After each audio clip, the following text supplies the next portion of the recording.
In today's lecture, we will see the features of one of the prominent or key muscle in the neck region, which is called as sternocleidomastoid muscle. So I'm sure many of you might have heard about this muscle in the upper limb or in the thorax while reading the clavicle or while reading the osteology of the sternum. So this sternocleidomastoid muscle, it extends in the neck in an oblique fashion and divides the entire neck into a part in front of the sternocleidomastoid, which is called as the anterior triangle, and the part behind the sternocleidomastoid, which is called as posterior triangle. So similar to any other muscle, we should know the origin, the insertion, the nerve supply and the action of the sternocleidomastoid muscle. So if you see the origin of the sternocleidomastoid, as the name suggests, it has got three words. The sterno, which means it is arising from the sternum. The cleido, which indicates that it is arising from the clavicle. And the mastoid refers to the insertion aspect of the sternocleidomastoid muscle. So the sternal head of the sternocleidomastoid, it arises from anterior part of the upper aspect of the manubrium of the sternum. Whereas the clavicle head, it arises from the upper surface of medial part of the or medial off of the clavicle. So both these heads, so they pass towards the mastoid bone or mastoid part of the temporal bone. So in between the two heads of origin, so there will be a small space which is called as lesser supraclavicular space. So towards the insertion, if we appreciate, so some of the fibers they insert into the mastoid process, which is a part of the temporal bone, whereas some fibers will extend into the occipital bone where there will be a small prominence line called as the superior nuchal line. So this is a major insertion. It inserts into the mastoid process and into the lateral off of the superior nuchal line. So if you see the nerve supply of the sternocleidomastoid, the motor nerve supply, it is supplied by spinal root of the accessory nerve, which also supplies one more muscle in the neck region or a muscle of the upper limb, the trapezius muscle. And it also receives some direct fibers coming from the second and third cervical spinal nerves, which act as proprioceptive fibers. So some say that even these fibers will carry some amount of motor nerve supply. Otherwise, it just gives the sense about the position of the muscle. It acts like a proprioceptive sensation. And if you see the actions of the muscle, the actions depend whether one muscle is contracting or whether both the sternocleidomastoid muscles are contracting. So what happens if only one or unilateral muscle is contracting? So if my right sternocleidomastoid, which extends from this point to the mastoid process, if this is contracting, then it will pull the entire head towards the same side. That means the right sternocleidomastoid is contracting, the head is going towards the right side, whereas the face direct towards the left side. So this is the effect of the unilateral contraction. It pulls the head towards the same side, whereas the face is turned towards the opposite side. So this is the unilateral contraction of sternocleidomastoid. When both the muscles contract, so when both these muscles contract, it will pull the head downwards. So this movement is nothing but the flexion of the neck region. So this movement we can also appreciate when we are lying down in the supine position, when we raise our head. So that is produced by bilateral contraction of the sternocleidomastoid muscle. So in addition to these two actions which occur where the origin remains steady and only the insertion part moves.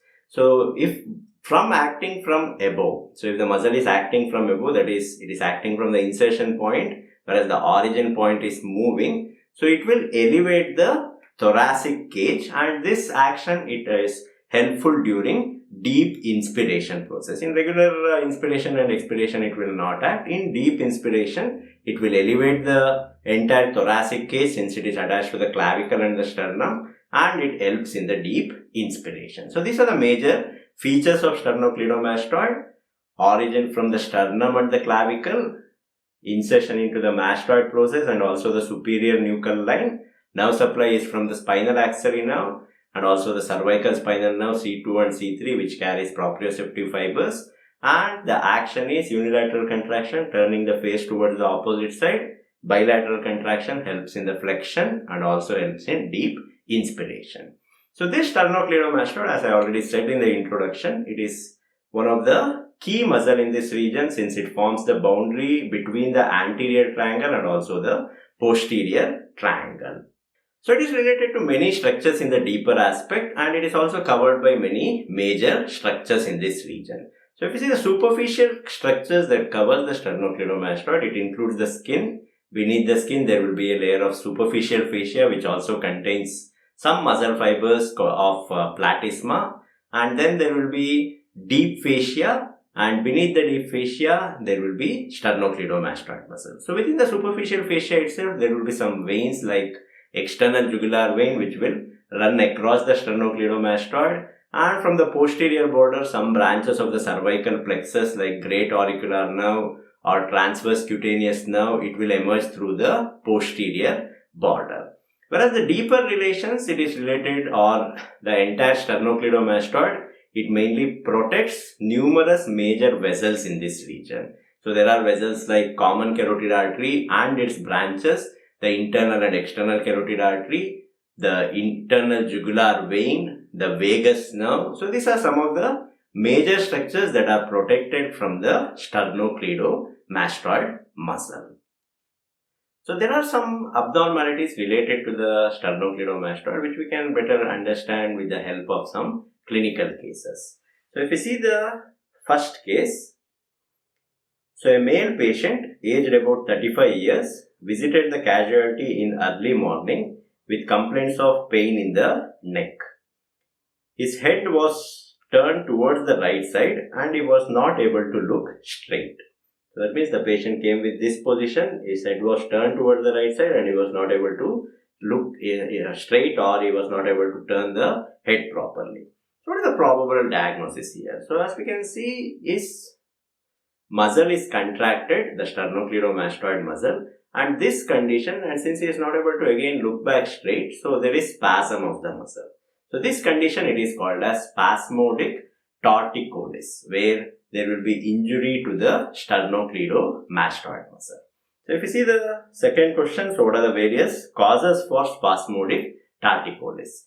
Usually, so if you see the history here, the patient visited the casualty in early morning. So that means he has slept. Then when he got up, he experienced pain in this region and his inability to turn the head. That's why he visited the casualty.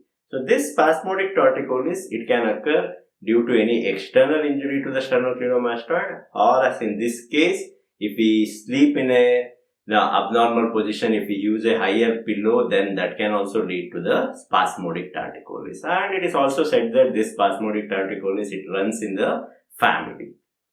So if you see a second case, which is very much similar to this, female baby was born after a complicated vaginal delivery.